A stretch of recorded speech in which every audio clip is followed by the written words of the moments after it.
يا أيها الذين آمنوا قوا أنفسكم وأهليكم نارا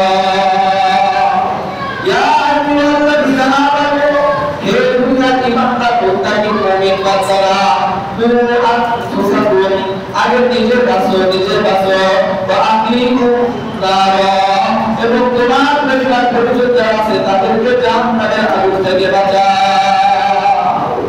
আমি আজকে দায়িত্বশীল হয়ে বসে আছি, আমার কিন্তু পরিবারের কোনো খোঁজ নাই, খবর নাই। বড় মুসলিমরা নিজে আমি বড় হুজুর, আমি বড় ব্যবসা, আমার ফ্যামিলির কিন্তু কোনো খবর আমার কাছে না। যত বড় ব্যবসা আমি হই না কেন, যত বড় সাইকুল হাদিস হই না কেন, চার আনার কাছে আসবে না।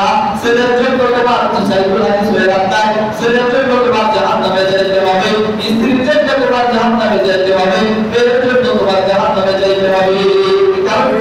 কারণ হলো আমাদের দায়িত্বশীল করে বানাইছিল, আমাকে পিতা বানাইছে, আমাদের দাদা নানা বানাইছে। আমি দায়িত্বশীল, আমি দায়িত্ব আমি খেয়াল করি নাই। আমার ছেলে গাঁজা খাইছে, আমার ছেলে মদ খায়, আমার ছেলে গাঁজা খায়, আমার ছেলে ট্যাবলেট খায়, ঘুরে বেড়ায়, আমি কিন্তু কোনো খোঁজ খবর রাখি না। অথচ মসজিদে এসে আমার কোথায় সিজদাদি আমার মেয়ে বেপরদায় চলে, আমার স্ত্রী বেপরদায় চলে, আমার কোনো খোঁজ খবর নাই। আমি একদিকে আমার ছেলে যায়, আরেকদিকে অন্তর বিয়ে করার জন্য, আর আমি চার বছর বসে বসে ফতোয়া দিই। এজন্য আল্লাহ বলেন ওয়া ফুসাকু আগে নিজে বাঁচো, আগে নিজে বাঁচো, বাকিকুম নারা তোমার পরিবার পরিজনদেরকে জাহান্নামের আগুন থেকে বাঁচাও।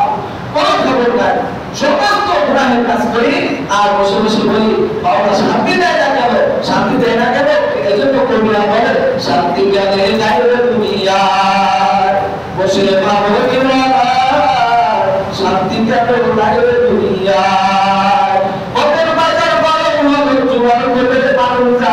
মিথ্যা কথা চগল করি নামাজ পড়ে প্রয়োজনা, ঠিক না? সত্য মিথ্যা কথা চগল ঘুরি করতে করতে দিন পার হয়ে যায়, নামাজ পড়ে প্রয়োজন। অথচ দৈনে শান্তি কেন নাই? সংসারে শান্তি নাই, স্ত্রীর সাথে করতে মিল নাই, ছেলের সাথে ছেলের বাপের কথা শোনে না, মেয়ে বাপের